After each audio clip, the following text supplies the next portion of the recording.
Greetings! On this week's episode, we talk about loving and trusting our bodies.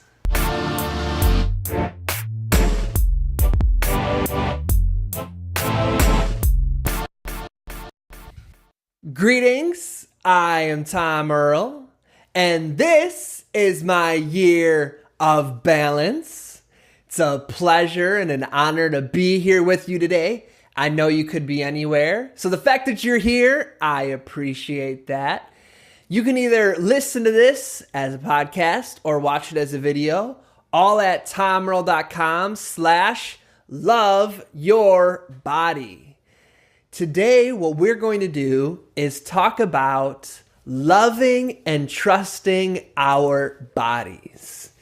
You know how we get started by aligning our energy with our breath and our intentions. So what I'd like you to do is breathe in through your nose, stretch up, and breathe out through your mouth when you breathe out. Ready? Breathe in through your nose and stretch. Ready? Go. And release. One more time. Breathe in through your nose and release. We'll do a heart meditation real quick, seeing as this is a episode on loving our bodies. So put your hands on your heart. Breathe in deeply through your nose, out through your mouth. And feel the power of your heart pulsing against your hand. Feel that. What's amazing is our hearts. They just pulse and beat and go right along, chugging on, without you even asking it. There's some days where we forget about our heart, but our heart doesn't forget about us. And the rest of our body, it teams up with our heart and giving it a place to live. I want you to feel your heart and think about a time, any time in this past week that you're grateful for. Anything that might have happened. Think about something you were grateful for in this past week. I want you to think of a person you were grateful for in this past week. Anybody. A loved one, a friend, somebody who held the door for you, a teacher, a student. And lastly, I want you to think of one thing you love about yourself. One thing, anything. One thing you love about yourself.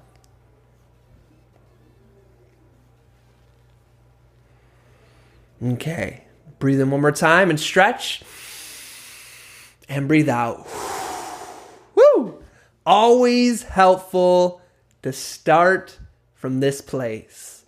Whenever you start something, take 2 minutes, check in, align your energy with your breath and your intentions, and you'll find yourself ready to go. My friends, this is an invitation to love and trust your body.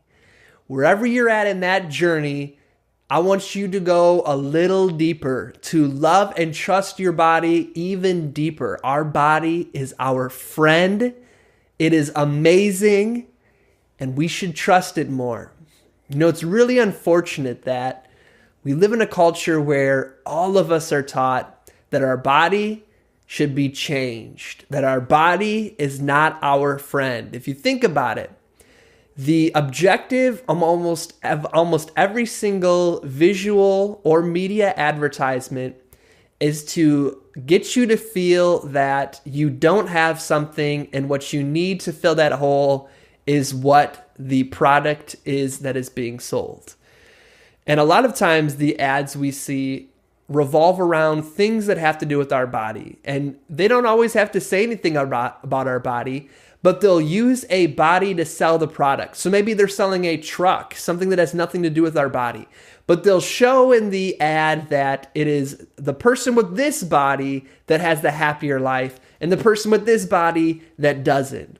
Oftentimes, obviously, we're talking about it does things like fat shaming, fat phobia, or it also does things where it shows a certain kind of skin tone is the one to be desired, or there's certain hair, or the certain type of body features around someone's breasts, or their butt, or their nose, or their lips, anything like that. The makeup you wear, if you have you breaking out on your face, the goal is to say that this is how you're supposed to look, and if you're not this, then you're not that. You're not it.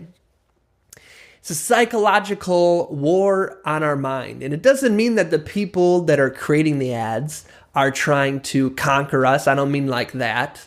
But it's one where, whether we realize it or not, subconsciously perpetuates into our minds. And it impacts all of us. It's like, you ever think about the phrase in shape, where they say, oh, I'm getting in shape. You ever just sit back and think about, what does that mean, in shape? Because what it says to me is that there is a shape that we're supposed to look.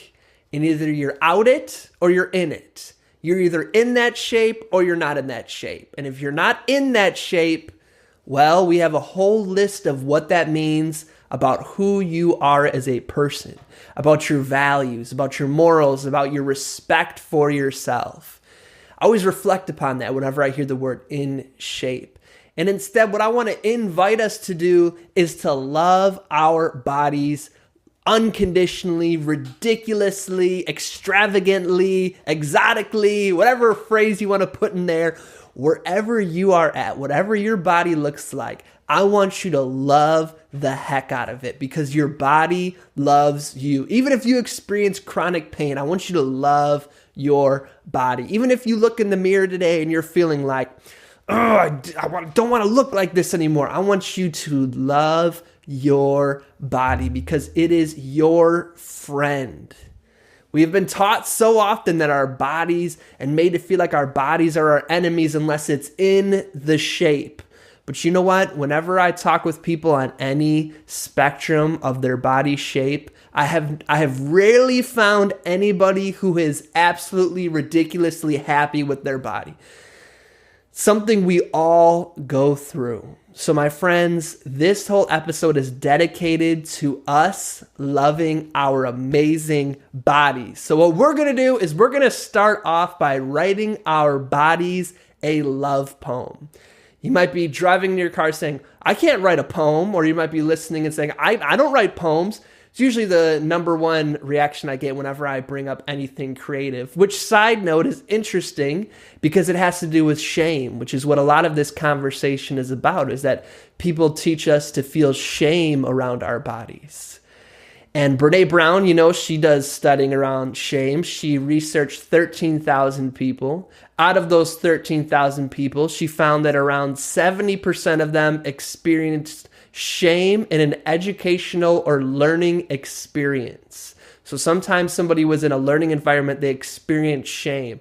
Out of that 70% of people, they said that around 50 to 60% of the time they experienced that shame was in a creative environment, which tells us that when we are learning to be creative, around 70%, around 60% of us have experienced some form of shame, which is why when I say let's get creative, we feel nervous. We feel like, I don't know, I might do it wrong, and then someone might shame me. But don't worry, there is no wrong or right way to write your body a love poem. Here's what we're going to do, is I'm going to give you a sentence, and I'm going to give you 20 seconds to answer that sentence. If you're driving, you can answer it by saying it out loud. If you're by yourself driving, I encourage you to answer out loud, not just in your head, because writing it down and saying it have similar ways in that you're not just thinking it, you're getting it out somehow. If you can, write down your answer. But if you're jogging or working out or cleaning the house while listening to this, then say your answer out loud. If you can't do that, then think your answer out loud. You're going to get 20 seconds to answer each one of these. I'm going to give you 10 prompts altogether, and in the end, we're going to have a love poem for our body. Remember, there's no wrong or right way to do this. Just go for it. You can write bullet points. You can draw a picture. You can write sentences. It doesn't have to rhyme. It doesn't have to be fancy. Do what you like. Does that make sense? Let's write our bodies a love poem. The first thing I want you to write in your love poem to your body. Remember, you get 20 seconds to answer. Just whatever comes to your mind. Don't think of it. Just express it. Okay? The first thing you're going to write is one thing I love about my body. Go. Write down one thing I love about my body. You can draw it as a picture. You can write it in bullet points. If you're driving, you're thinking, say it out loud. If you've already got one thing, write down some more. One thing I love about my body. 5, 4, 3, 2, 1. Number 2, here comes your second one. A time I had a gut feeling and it was correct.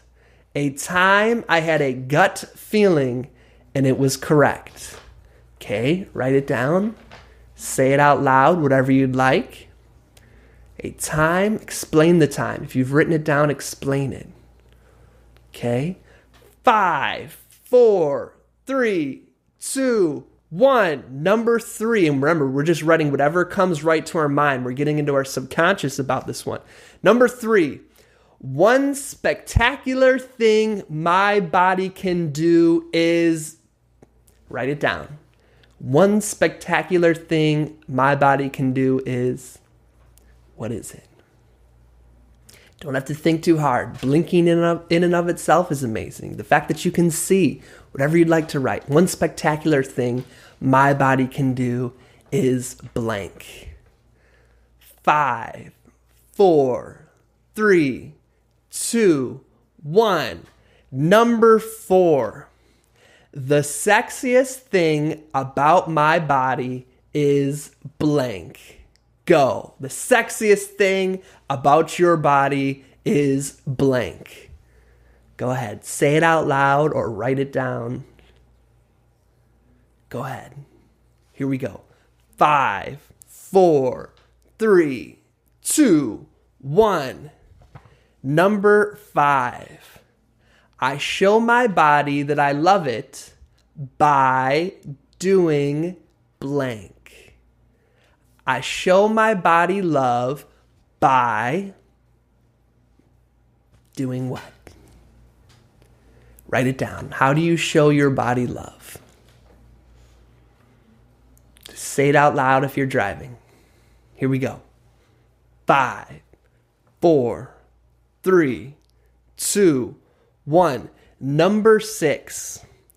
One word or phrase I will no longer say about my body is what? Go.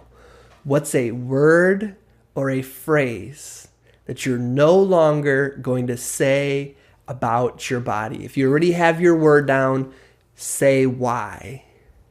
Your word or your phrase. If you already have it written, say why. Okay?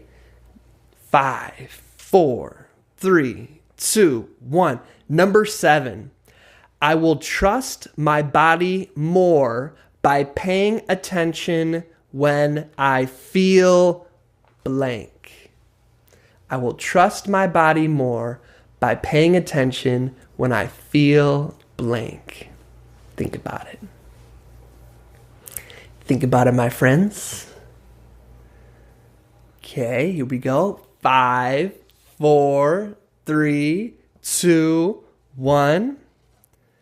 Number 8 is, I will infuse my body with joy by spending more time, what? Could be spending more time with, spending more time doing, spending more time being, spending more time seeing, what? Insert the blank. I will infuse my body with joy by spending more time, what? Think about it, say it, or write it down. 5, 4, 3, 2, 1. Number 9. Dear body, I love you because... Finish the sentence. Dear body, I love you because... Finish the sentence. Dear body, I love you because... 5, 4, 3, 2, 1. Last one. Every morning, I will tell my body blank. Every morning, I will tell my body blank. Go ahead, write yours down. What are you going to tell your body every morning? Think about it. Boom, boom, boom. 5, 4, 3, 2, 1. Yay! You've just written your body a love poem. Now you have 10 separate statements, thoughts, pictures, ideas that you have for your body.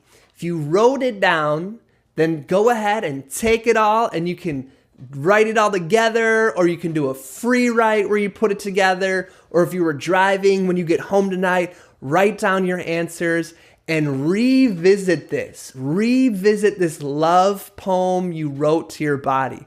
And what I'd also encourage you to do is feel free to comment and say what your answer was and the number. So to say, write down number 3 and then your answer to number 3, and we can see what other folks wrote for theirs. It'll be awesome. So 3 things we want to talk about before we leave is that our body is absolutely amazing.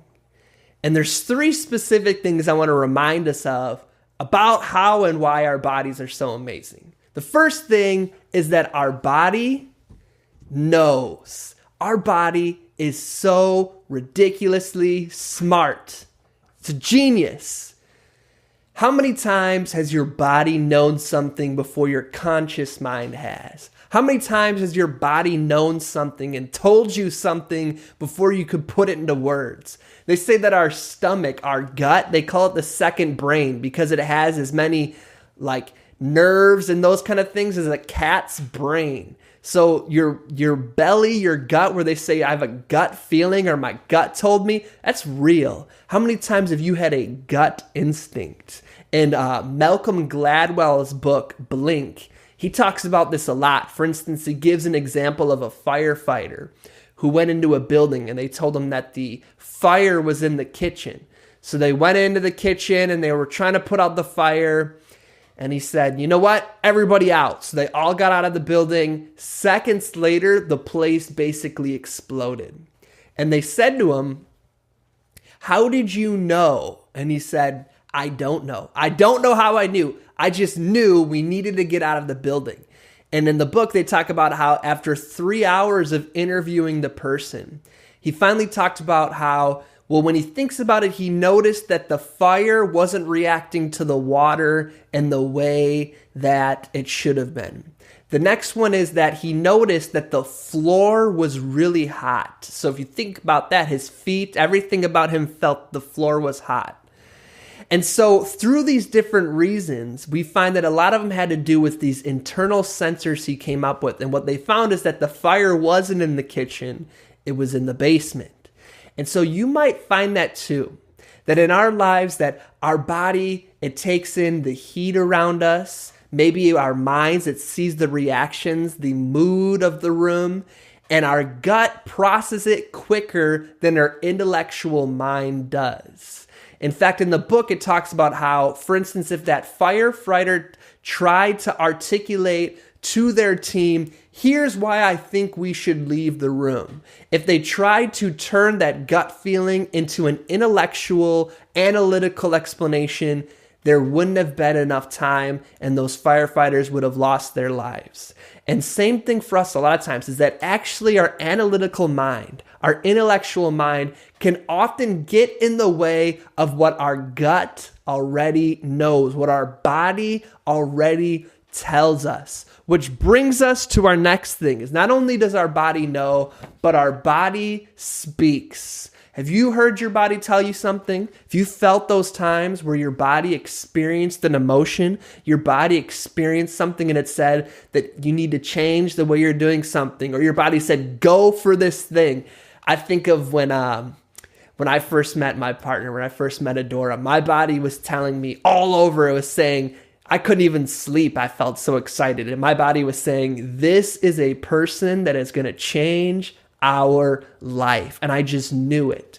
Or when I converted to Islam, people always ask me, why'd you become a Muslim? And for me, it's not something I can explain in an intellectual way. It was just something I knew in my body. Have you ever had a time like that? Have you ever had one of those moments, one of those times where you had an epiphany or absolute clarity and it was something you just felt in your heart and your gut? You felt it all over, maybe in the form of goosebumps. You just knew that this was a decision I had to make. And when people said, explain it to me intellectually or put it into words, you couldn't. Why? Because our body knows and our body speaks to us.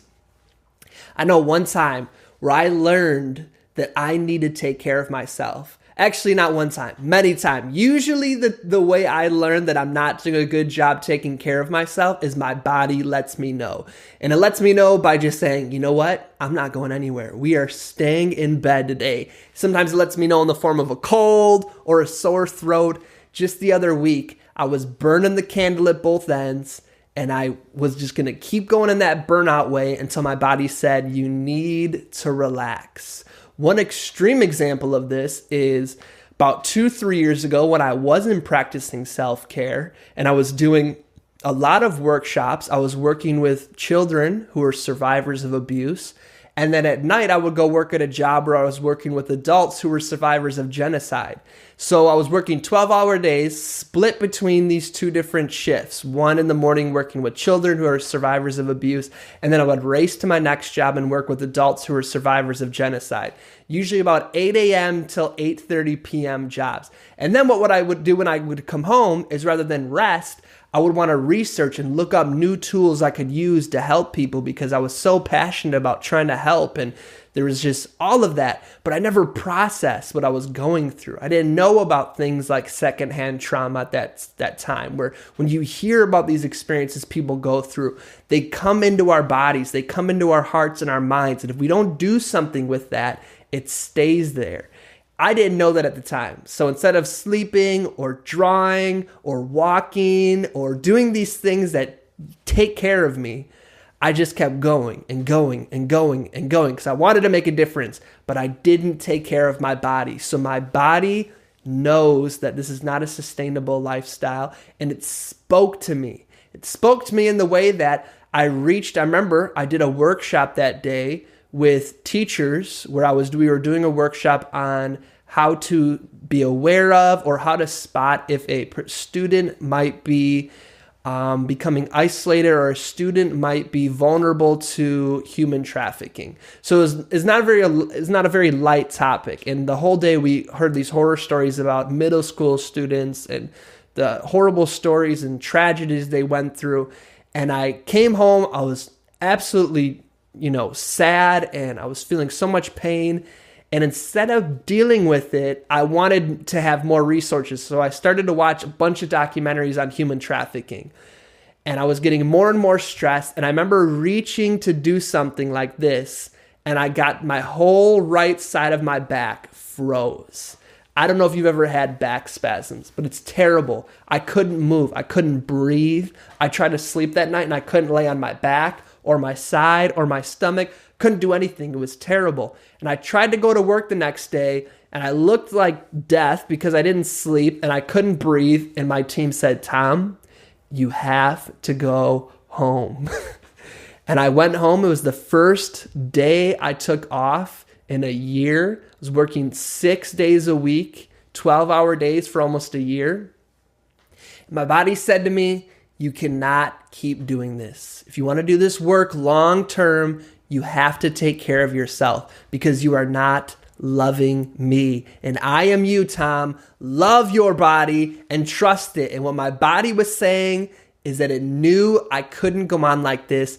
And it was a huge transformational moment for me because starting then, I've started to take care of myself. Starting then, I've started to nurture and see that my relationship with my body is just as important as my relationship with my community. It's just as important as my relationship with my family. I have to love my body no matter what. I have to love my body as it is and accept it and be joyful with it. And that day, when I went home, I went and got a massage. Then I went to an all-you-can-eat Indian buffet. And then I went for a walk and I did some art. And I did all these things where I nurtured and took care of my body. Like that question I asked you, I'm going to take care of my body or show my body I love it or joy infuse it by spending more time doing blank. I started to do those more things. And not only did it benefit my body, it benefited my entire life. It made me a more awesome person to be around, made me more effective in what I do, because our body knows and our body speaks. And our last thing is our body empowers us. And I want to remind us, as I said in the beginning, whatever your body looks like, however you are with your body, this applies to you. We're not just talking about what you see in the billboards of the in shape or the ableist view of the body has to be 2 arms and 2 legs. Whatever your body looks like, your body does all of these things. Your body is a genius. It's knowledgeable and it speaks to you, and your body empowers you. This applies to all of us, my friends. I'm speaking to you and inviting you to love and trust your body, because we know that our feelings affect our body. We already talked about in that example where I had those back spasms. It's because I was so stressed out. I was taking on all this secondhand trauma and storing it in my body, storing it there. And my body ended up responding by being sick. It works the other way. Energizing our body energizes our feelings. Check out Amy Cuddy's TED Talk if you want to dive in on this one. But what's the gist? The gist is that when we do empowering things with our body, for instance, if we were to just sit here and you were to put your arms up in the air like you just scored a touchdown, they call this the joy pose. You've seen it where people just put their arms in the air, and they've actually found that people who are born blind, researchers who have studied the joy pose, have found that even people who are born blind, when something awesome happens, do this, where you put your arms in the air, super excited. And why do I bring that up? Because that means that this is not something that we learn from each other. It's something our body expresses itself. It's something our body knows, and a way it speaks when awesome things happen by doing this. And if we do poses, if we do things with our body can empower our whole being. And so whatever range of motion you can do, whatever your body allows for you to do, I want to encourage you to do some power poses, to do some awesome stances, and give it a shot. For instance, in Amy Cuddy's TED Talk, she talks about if just for 2 minutes you do one of these power poses where you put your arms in the air like you just scored, or you do the Wonder Woman pose where you put your arms on your hips, or Superman where you put your arm in the air. You do something like that where it might feel goofy, but if you do that for 2 minutes, tons of research shows, and not just analytical, all this out there research. I know from my life, I know from, Tony Robbins talks about this in his work. It'll empower your whole body. Think about that. Have you ever been really stressed and you went for a walk, or you went for a run, or you went for a swim, or you went for a hike? You did something with your body, and afterwards you felt better. You felt like you had more clarity. That tells us that our body, not only does it know, not only does it speak to us, but it empowers us. Our body is working with us to give us the best shot at a happy, joyful life. And so what we need to stop doing is thinking, I need to change my body. If you're on a journey for health, I respect that.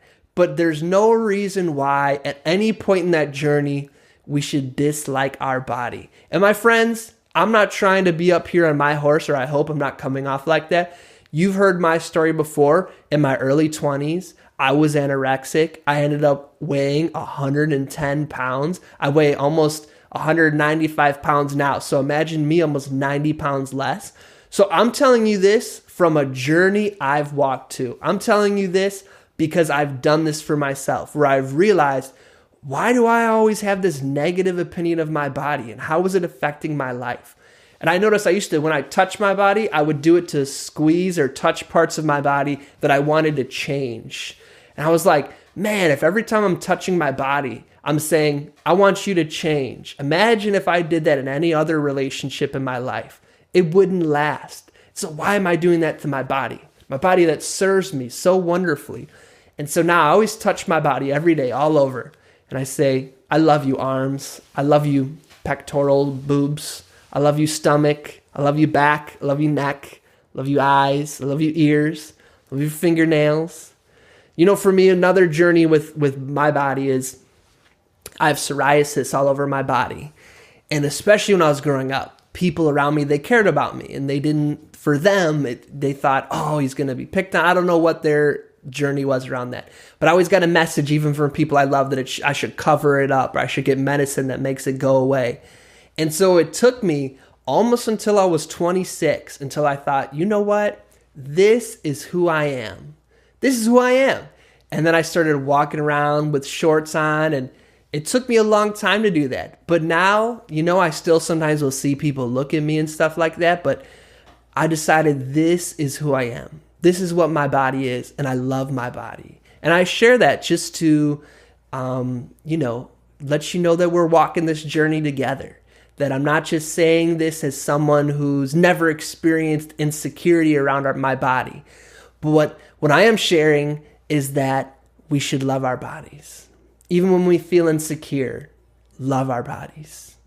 Even when we're trying to improve, we should love our bodies. People always try to shame other people's bodies in the name of health, but it's not in the name of health. It's in the name of shame and policing each other. And we need to let that go. We need to love ourselves and love our bodies and trust our bodies. Because we are a living love poem to our bodies. And our bodies are geniuses. And our bodies are always speaking to us and letting us know when something's not right, or we should change, or when we should go for it, or lets us know. And our bodies empower us every single day. And so, my friends, I hope you went through me with that and created a love poem for your body. And I hope you continue reading it, reminding yourself of how awesome your body is. As always, my friends, I'm wishing you peace and blessings.